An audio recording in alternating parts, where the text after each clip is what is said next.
Hi, my name is Paula, and I'm here today to speak about freedom of security, which means I'm going to briefly explain my field, cybersecurity, and how software freedom is involved in it. As I said, my name is Paula. I'm a Redteamer in Telefonica, Madrid, Spain. Redteamer is basically an offensive security expert, which means I'm kind of like a hacker, but in a legal way because I'm hired to do so by companies.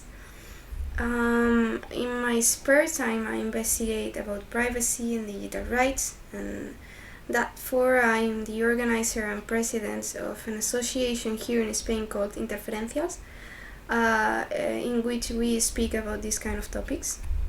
I also speak in a local radio here in Madrid, where I speak about security, freedom of the software, again the same topics. And apart from all of this, I'm a tattooist. But here today we are going to speak about cybersecurity, the hacking community in general, and I'm going to show you some tools and how we use them. In fact, I'm going to do a brief demonstration on how to use these tools, and then that's all. I hope you enjoy this presentation. So first of all, as I said, a gentle introduction into cybersecurity. First of all, I want to speak about cybersecurity roles, afterwards about the hacking communities and hacking history. So, cybersecurity roles.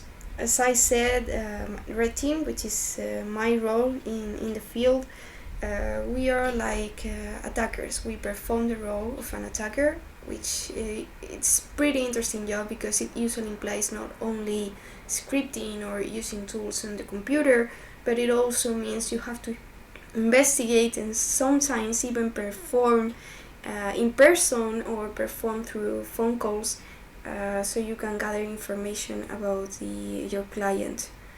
On the other hand, we have the blue team. The blue team aims to protect systems against either us or real attackers, and also when an incident happens, they respond. And recently, the last years, there's been this other role called purple team.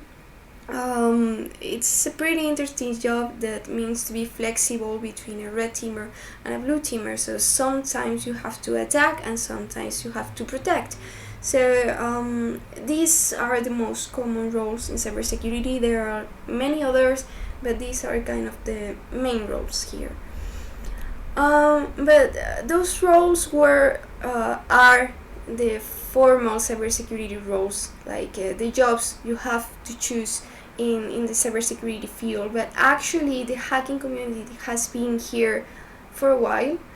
Actually, the cybersecurity revolution actually happened in the 80s or 90s, when the internet was a thing, like common thing in houses.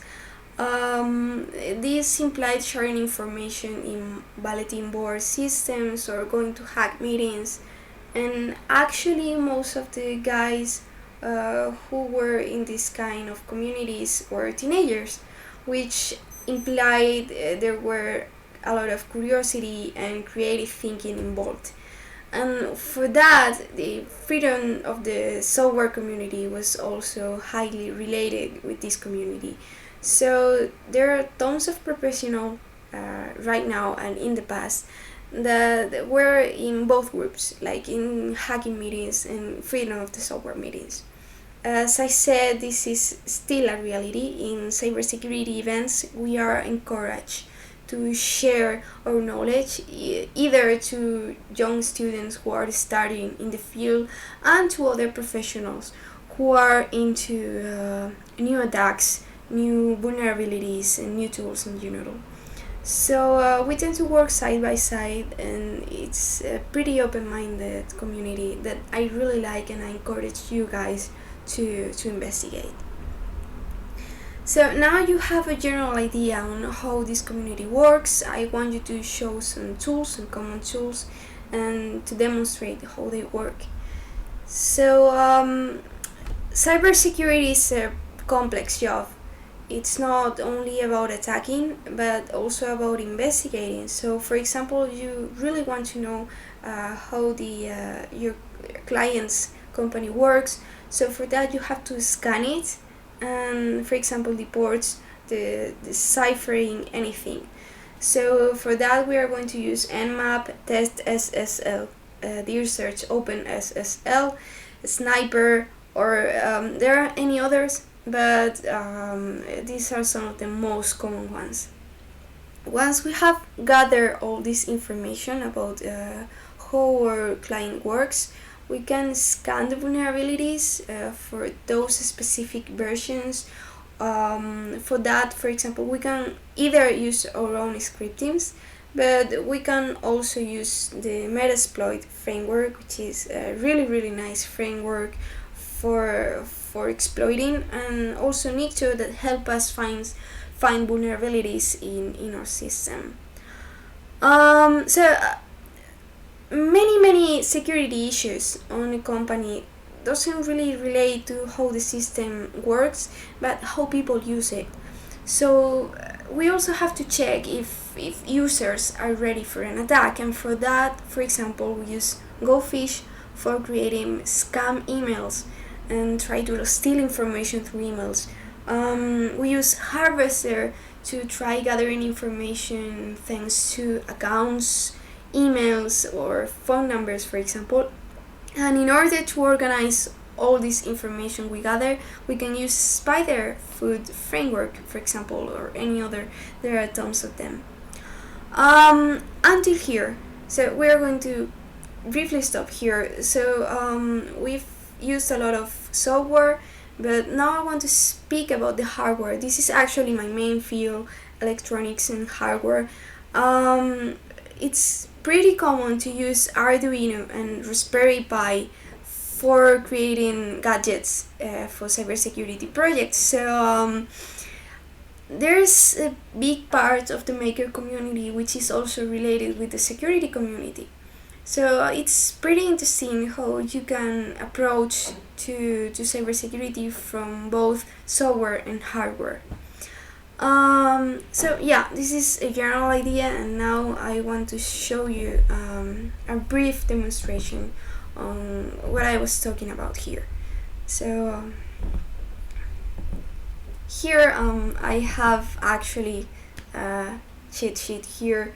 So let me clear that up. As I said, our first step is to gather some information. So for example, if we want to know if we have a low ciphering in our clients, so for example we want to check if it's vulnerable to unsafe compression, which is called, the vulnerability is called Reg. We will use OpenSSL. I'm checking with Interferencia's site because I know it's pretty safe and it's okay to use it here. So yeah, for example, here we are going to check compression. We have a lot of information, but we are checking this. There's non-compression, so it's literally impossible to be vulnerable to breach. But if here it said JZip or something like that, it might be vulnerable to breach. So that's a way to check if it has some ciphering vulnerabilities.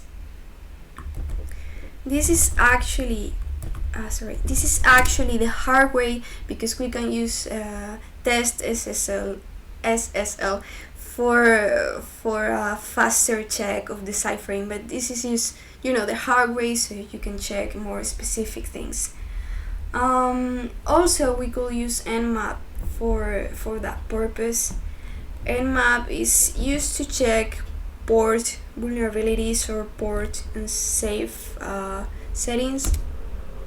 So here we are going to check if it's vulnerable to Heartbleed, which is also a pretty common ciphering vulnerability. Spoiler, it isn't, but if it were, we will know. So using nmap, we can actually use nmap in many other ways. For example, if we want to check the operating system, we will use nmap A.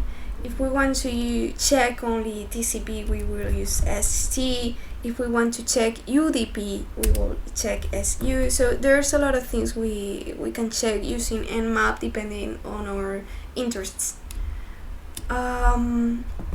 I also mentioned once we gather information from our clients, we can use, for example, the Metasploit console here.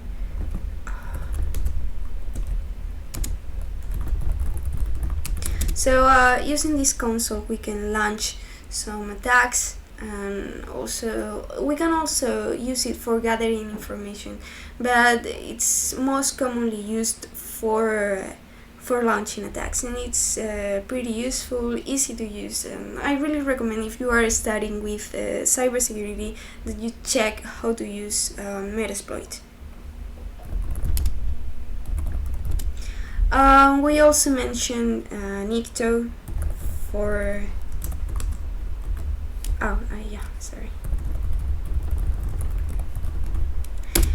Nikto help us to find either weird stuff or information in general about our clients, so it's also pretty common used. It might be deprecated depending on what you are checking, but it's actually pretty useful, and professionals use it every day. Also, if we want to check, for example, specific archives in our site, let's say we want to check the .php files, we can use dir search. It's pretty useful. I use it a lot, and it's very nice.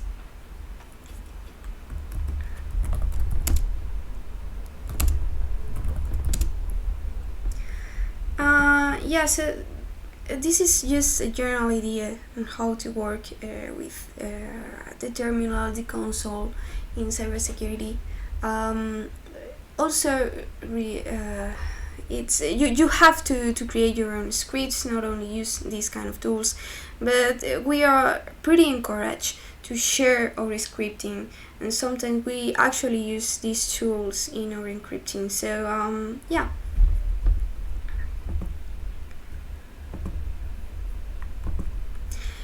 If you guys have any question at all, you can reach at me either in Mastodon, Twitter, Dev2, or Telegram.